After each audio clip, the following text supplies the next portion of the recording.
Hi guys, this is Evil Bobbins. This is a quick update on the Vegacomb ROM. So we're now running version 1.4. It's only a slight tweak over 1.3. 1.3 was the big feature update. 1.4 is kind of filling the gaps. So they've tweaked it a little bit and fixed a few little bits and things like that. So the guys are really cracking on with this ROM. They're bringing out versions really quickly for it. They're bringing versions out quicker than I can download them sometimes. Some of the big changes for this one is they've recompiled the kernel from scratch, so it's more geared towards honeycomb, so you've got a few extra little bits. You've got things like better memory efficiency, so it can better manage its multitasking. They've changed the default CPU clock down to 1 GHz from 1.5. And they've also capped it at 1.4, so it does seem to run a lot smoother. On the original 1.3 ROM I did get problems when it came out of standby where it would freeze and just not quite work right, hence my little set CPU up here so I can clock it down to what it should be. Some CPUs do have a problem with running at 1.5, some don't, some just breeze through it and it's fine.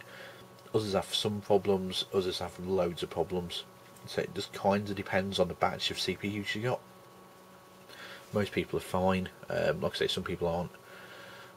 They've added support for some 3G dongles, so you can plug a 3G dongle into the USB port and get some connectivity for it.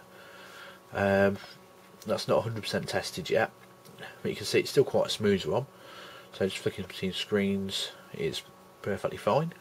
They've possibly not 100% fixed the issue with the battery down here, so it's at 69%. Some people were getting it sticking at 70 or 50.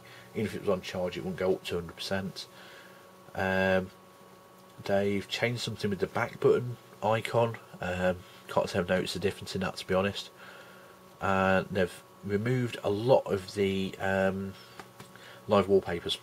So you've only got the Maps live wallpaper on there, so you'll have to install the rest yourself, which isn't, it's not too difficult, and it does cut that ROM size down quite a lot. Some of the issues do still exist. The books APK does still disappear. There is a fix for it on the tablet ROM site, which just says reinstall it and it works fine. Some people have had success with that, some people haven't. The music is still not working, so if you go into your apps and go to music, it won't display anything, so it's not reading the SD card, so it will just sit there and say you haven't got any music. You can get some third-party apps that get around it for the time being, so I've installed PowerAmp, which gets around it because it just reads the memory card rather than the library files. I think that's pretty much everything covered. There are some new bits coming out in the new version, as they're hinting towards an post, so they're going to do possibly another update patch to this one and see how it goes from there, and hopefully fix some of the issues we're having. The main upside to this one is if you're already running 1.3, you don't have to completely reflash it. There's two downloads on the site. There's the full install, which takes from any ROM up to 1.4, or there's a partial install that takes you from 1.3 to 1.4. The only thing I do recommend is that you wipe out the Delvic cache before you reinstall it. Other than that, you're pretty much good to go as a partial upgrade from the previous version to this version. So unlike when you were going from alpha to beta, or from certain versions of the beta to higher versions of the beta, you'd have to completely reformat it and lose everything. Now the guys have managed to get a sort of an interim patch, which is pretty cool and very handy. As always, I'll post a link in the info box below so you guys can jump on this as well and give it a go. If you skim through the post, you'll find the one that's the full upgrade or the partial upgrade, depending on if you've got 1.3 or you're running a different ROM.